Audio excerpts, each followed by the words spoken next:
माताओं बहनों, आप सभी का स्वागत है। हमारे चैनल में आज हम आपके लिए फागुन के महीने में भगवान शिव और माता पार्वती की अद्भुत कथा, जिसको सुनने मात्र से औलाद पर आई हुई मृत्यु भी टल जाएगी। माताओं बहनों, प्राचीन काल के समय में एक नगर में एक सेठ और सेठानी रहते थे। सेठ और सेठानी जी नगर में रहते थे। वह छोटा सा नगर था और उस नगर में जितने भी लोग रहते थे सभी के घर कच्ची मिट्टी का बना हुआ था और राइट साइड में एक बरगद का पेड़ था। उस सेठ और सेठानी के पास अन्य और धन की कोई कमी नहीं थी, लेकिन वह लोग अपने जीवन में कभी भी कोई दान दक्षिणा, कोई धर्म पुण्य का कार्य नहीं किया करते थे।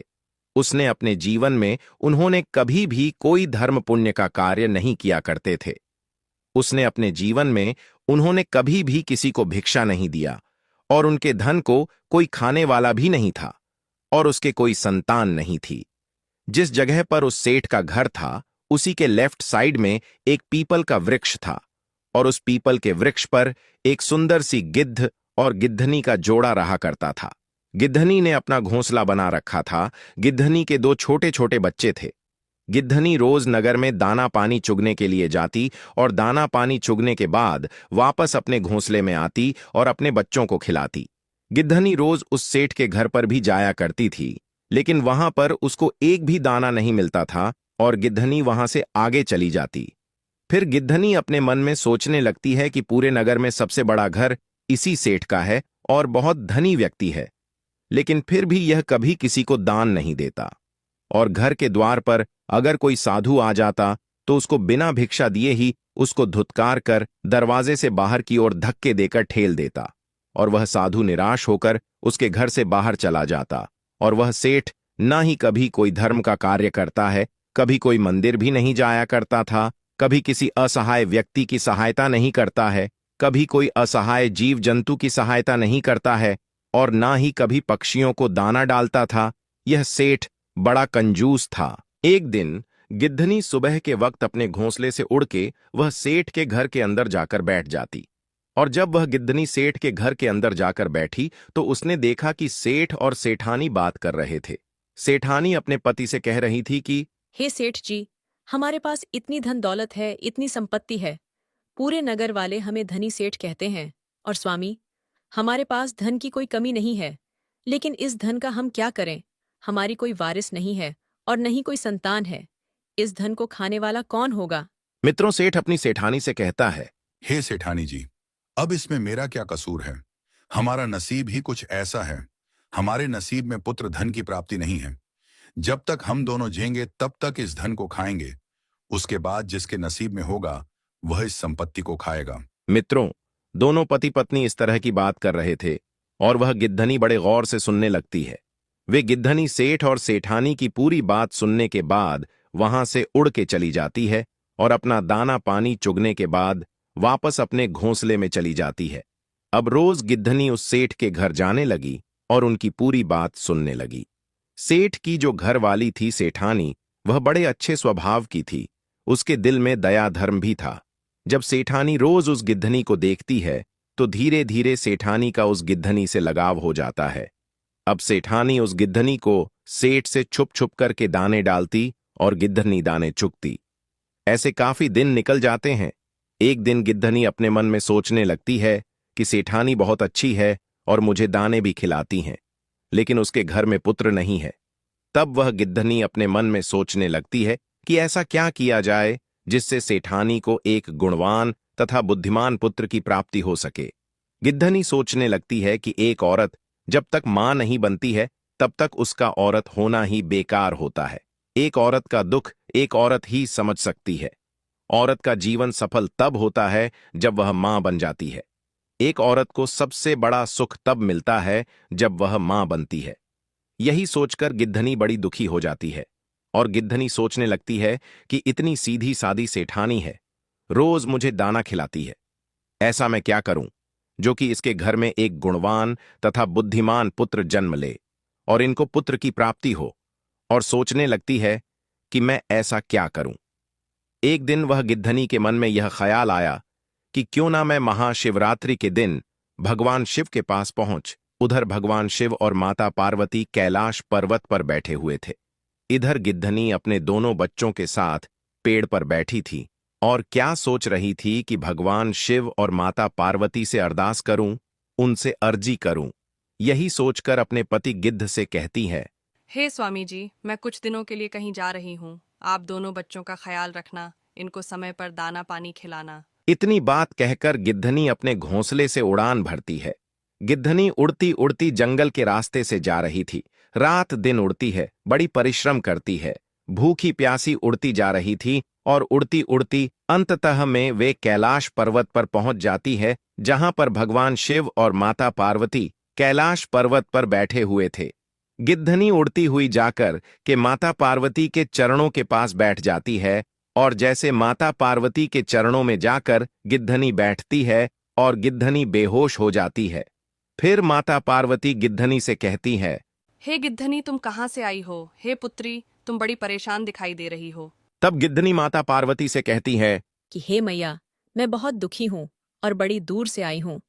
मैं अपने दुख के लिए दुखी नहीं हूँ, किसी और के दुख के लिए बड़ी दुखी हूँ। तब माता पार्वती कहती हैं, हे पुत्री, आप मुझे स्पष्ट बताइए, बात क्या है? खुल के बताइए। तब गिद्धनी कहती हैं, हे मैया, जहाँ मैं रहती हूँ वहां पर एक सेठ और सेठानी रहते हैं। उनके कोई पुत्र नहीं है। मित्रों, और वह गिद्धनी इतनी बात माता पार्वती से कहती है और फिर से बेहोश हो जाती है। माता पार्वती फिर से उस गिद्धनी को होश में लाने की कोशिश करती है। काफी देर तक गिद्धनी बेहोश रहती है। तब माता पार्वती उस गिद्धनी को कुछ दाना पानी खिलाती हैं और गिद्धनी से कहती हैं, हे पुत्री, तुम चिंता न करो, थोड़ी देर में भगवान शिव उठेंगे, उसके बाद हम भगवान शिव से बात करेंगे। उसके थोड़ी देर बाद गिद्धनी भगवान शिव से कहती है, मित्रों, फिर गिद्धनी भगवान शिव से कहती है कि हे प्रभु, फलाने नगर में सेठ और सेठानी रहते हैं। क्या उनके नसीब में कोई पुत्र है? तब भगवान शिव ध्यान लगा करके देखते हैं और कहते हैं कि हे गिद्धनी, उनके नसीब में कोई पुत्र नहीं है। मित्रों, तब माता पार्वती कहती हैं, हे प्रभु, यदि उनके नसीब में पुत्र नहीं है तो आपको पुत्र देना पड़ेगा। मित्रों, फिर भगवान शिव कहते हैं कि हे पार्वती, तुम जिद क्यों करती हो? उनके नसीब में कोई पुत्र नहीं है तो मैं पुत्र कैसे दूं? लेकिन माता पार्वती जिद करती है और कहती है कि हे प्रभु, यदि उनके नसीब में कोई पुत्र नहीं है तो आपको एक पुत्र प्रदान करना पड़ेगा, क्योंकि यह गिद्धनी बड़ी दूर से आई है और यह आशा करके आई है कि भगवान शिव और माता पार्वती हमारी सहायता करेंगे। इसी आशा को लेकर उड़ती हुई इतनी दूर से यहाँ तक आई है और हम इसको खाली हाथ नहीं भेज सकते हैं। माता पार्वती की इतनी बात सुनने के बाद भगवान शिव कहते हैं कि ठीक है पार्वती, तुम हर बार जिद करती हो और तुम्हारी हर जिद को मुझे पूरा भी करना पड़ता है। ठीक है, यदि तुम जिद कर रही हो तो सेठ और सेठानी को एक पुत्र हम देंगे, लेकिन तुम गिद्धनी से कहो कि सेठ और सेठानी को कोई दान धर्म का कार्य किया करे। वह दोनों कोई पुण्य का कार्य नहीं करते हैं और न ही कोई पवित्र शास्त्र पढ़ते हैं, कोई ज्ञान पुराण नहीं पढ़ते हैं, कोई पुराण शास्त्र नहीं पढ़ते हैं, कोई वेद शस्त्र नहीं पढ़ते हैं। ऐसे नास्तिक लोग हैं। यदि वो नास्तिक से स्वास्तिक होने लगे तो उनको एक पुत्र की प्राप्ति हम देंगे। उनको दान धर्म भी करना पड़ेगा, मंदिर में भी जाना पड़ेगा, भिक्षु को भिक्षा भी देना पड़ेगा, ईश्वर के भजन भी करना पड़ेंगे, तभी उनको पुत्र की प्राप्ति हो सकती है। तब वह गिद्धनी कहती है कि हे प्रभु, मैं अपनी तरफ से फुल कोशिश करूंगी कि सेठ और सेठानी मंदिर भी जाए, व्रत त्योहार करें, दान दक्षिणा करें और वेद शास्त्र भी पढ़े। मित्रों, तब भगवान शिव कहते हैं तथास्तु। उसके बाद गिद्धनी भगवान शिव और पार्वती को प्रणाम करके वहां से उड़ान भरती है और उड़ती हुई अपने घोंसले में आ जाती है। उसके 9 महीने बाद सेठानी को एक सुंदर पुत्र की प्राप्ति होती है। सेठ और सेठानी बड़े खुश होते हैं। उस सेठ और सेठानी के पुत्र को देखकर गिद्धनी भी बड़ी खुशी होती है। गिद्धनी के भी फूले नहीं समाती है और गिद्धनी को उसकी मेहनत का फल देखकर, क्योंकि उसकी मेहनत सफल हो गई, गिद्धनी भी अपनी मेहनत का फल देखकर बड़ी खुश होती है, बड़ी प्रसन्न होती है। गिद्धनी भी सोचने लगती है कि इस नगर में यह सबसे बड़ा धनी सेठ है और जब यह सेठ अपने पुत्र को अच्छी अच्छी चीजें खिलाएगा तो कुछ थोड़े बहुत टुकड़े नीचे भी गिरेंगे और वे हमको भी खाने को मिलेंगे। यही सोचकर वे गिद्धनी बड़ी खुशी होती है। धीरे धीरे सेठ का लड़का बड़ा होने लग जाता है। एक शिवरात्रि निकल गई, दूसरी शिवरात्रि भी निकल गई। तीसरी शिवरात्रि भी निकल गई और चौथी शिवरात्रि भी निकल गई। पांचवी जब शिवरात्रि आने को होती है तब वे गिद्धनी बड़ी चिंतित होती है, बड़ी दुखी होती है। गिद्धनी सोचने लगती है कि सेठ का लड़का अब 5 साल का हो चुका है और यह सेठ और सेठानी अभी तक कोई दान दक्षिणा नहीं करते हैं और ना ही कोई मंदिर में जाते हैं, किसी को भिक्षा नहीं देते हैं, कोई भी पुण्य का कार्य नहीं करते हैं। अब गिद्धनी यह सोचकर बड़ी दुखी होती है। गिद्धनी सोचने लगती है कि यदि यह लोग अगर दान धर्म नहीं करना शुरू करेंगे तो इनका पुत्र अल्पायु होगा और बहुत जल्द खत्म हो जाएगा। यही सोचकर गिद्धनी बड़ी दुखी होती है, बड़ी चिंतित हो जाती है। गिद्धनी सोचने लगती है कि मैं सेठ और सेठानी को कहूं तो कैसे कहूं? मेरी भाषा को यह समझते नहीं है, मेरे इशारे को यह समझते नहीं है। अब मैं क्या करूं? यही सोचकर गिद्धनी बड़ी दुखी हो जाती है। तब तक गिद्धनी के बच्चे भी बड़े बड़े हो चुके थे। गिद्धनी अपने बच्चों से कहती हैं कि हे पुत्रों, तुम अपना ख्याल रखना, मैं कुछ दिनों के लिए कहीं जा रही हूं। मित्रों, फिर गिद्धनी अपने घोंसले से उड़ान भरती है और सीधे कैलाश पर्वत पर जाती है। कैलाश पर्वत पर जाकर माता पार्वती के चरणों में पड़ जाती है और माता पार्वती गिद्धनी को हाथ में उठाकर कहती हैं कि हे पुत्री, अब तुम्हें क्या परेशानी है? तुम जैसा कह रही थी वैसा हो गया। सेठ और सेठानी को पुत्र मिल गया है। अब तुम दोबारा से फिर क्यों आई हो? तब गिद्धनी माता पार्वती से कहती हैं, हे मैया, सेठ और सेठानी को पुत्र तो मिल गया है, लेकिन सेठ और सेठानी को सत्य मार्ग पर लाने में मैं असमर्थ रही हूं। उनको मैं धर्म के कार्य में नहीं ले आ सकी। दोनों पति पत्नी अभी भी वैसे के वैसे ही हैं। नहीं कोई मंदिर जाते हैं, नहीं कोई दान धर्म करते हैं, नहीं किसी को भिक्षा देते हैं, नहीं किसी भगवान का भजन करते हैं। अभी भी दोनों पति पत्नी वैसे ही हैं। तब भगवान शिव कहते हैं, हे गिद्धनी, तो फिर उनका पुत्र अल्पायु हो जाएगा। तब गिद्धनी माता पार्वती के चरणों में फिर पड़ जाती है और फिर गिद्धनी अपने सर को पीटने लगती है।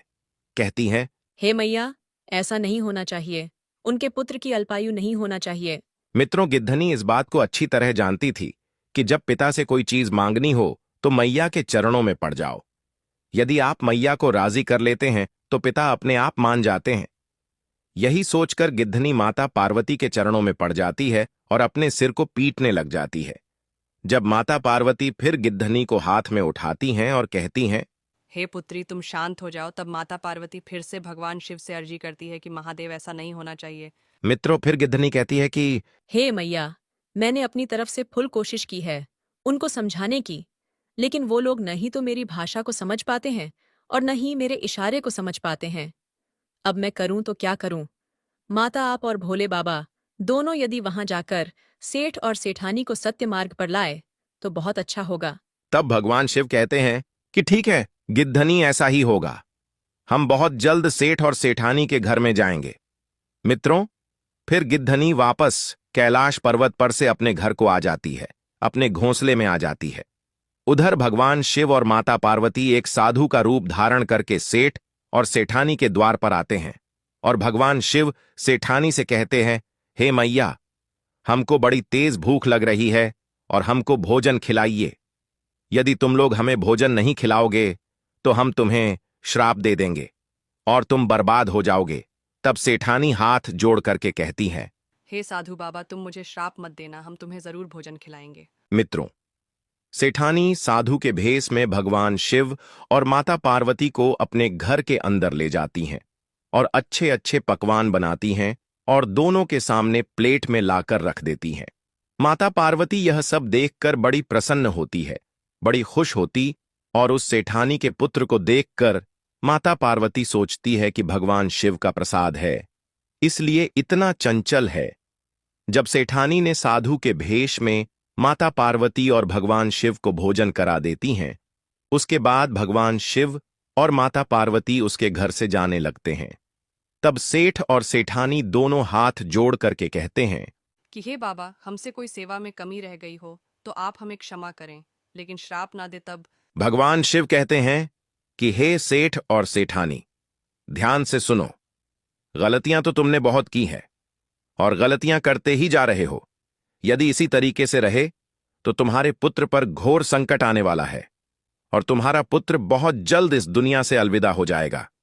तब सेठ और सेठानी साधु के भेष में भगवान शिव के चरणों में पड़ जाते हैं और फिर सेठ कहता है कि हे बाबा, हमें कोई मार्ग बताइए, हम क्या कर सकते हैं। बुढ़ापे में जाकर हमें एक पुत्र प्राप्त हुआ है और हम इस पुत्र को खोना नहीं चाहते थे। तब भगवान शिव सेठ और सेठानी से कहते हैं, हे सेठ और सेठानी, खड़े हो जाओ और ध्यान से सुनो। आज के बाद यदि तुम्हारे द्वार पर कोई भी आता है तो वह खाली नहीं जाना चाहिए। दान धर्म करो, गरीब लोगों की सहायता करो, परेशान जीव जंतु की सहायता करो, धर्म पुण्य का कार्य करो और महाशिवरात्रि का व्रत करो, ईश्वर की भक्ति करो, ईश्वर का भजन करो। भगवान शिव इतनी बात कहते हैं, तब दोनों पति पत्नी हाथ जोड़कर और भगवान शिव के चरणों के पास बैठ जाते हैं। फिर सेठ कहता है, बाबा, हम ऐसा ही करेंगे। फिर सेठ और सेठानी से भगवान शिव कहते हैं, हे सेठ और सेठानी, तुम्हारे घर में आज जो यह पुत्र खेल रहा है, यह तुम्हारी मेहनत से नहीं, तुम्हारे नसीब में नहीं था। यह एक गिद्धनी की मेहनत है जो तुम्हारे यहां से उड़कर के कैलाश पर्वत तक पहुंची है और कैलाश पर्वत तक जाने के बाद भगवान शिव और पार्वती से अर्जी करके विनती करके यह पुत्र मांगा है। यह उनकी भक्ति का फल है जो तुम्हारे घर में आज एक नन्हा सा पुत्र खेल रहा है। तब सेठ कहता है, साधु बाबा, वह गिद्धनी कौन सी है। मित्रों, तभी वहां पर गिद्धनी आती है और भगवान शिव और माता पार्वती को प्रणाम करती हैं। मित्रों, वह दिन महाशिवरात्रि का था, जिस दिन भगवान शिव और माता पार्वती सेठ और सेठानी के घर आए। सेठ और सेठानी के घर माता पार्वती और भोलेनाथ अपना पूर्ण रूप धारण करते हैं और सेठ और सेठानी को दर्शन देते हैं और गिद्धनी की महाशिवरात्रि की व्रत सफल होती है। बड़े धूमधाम से सेठ और सेठानी महाशिवरात्रि मनाते हैं और महाशिवरात्रि का व्रत करते हैं और साथ में गिद्धनी भी व्रत करती है और भगवान शिव दर्शन देकर वहां से तृप्त हो जाते हैं। उनकी महाशिवरात्रि सफल हो जाती है। जो लोग महाशिवरात्रि का व्रत करते हैं उन लोगों पर भगवान शिव की ऐसी ही कृपा बनी रहती है जैसी सेठ और सेठानी पर बनी है और गिद्धनी की यह व्रत कथा खत्म होती है। मित्रों, हम उम्मीद करते हैं कि यह कथा आपको जरूर पसंद आई होगी।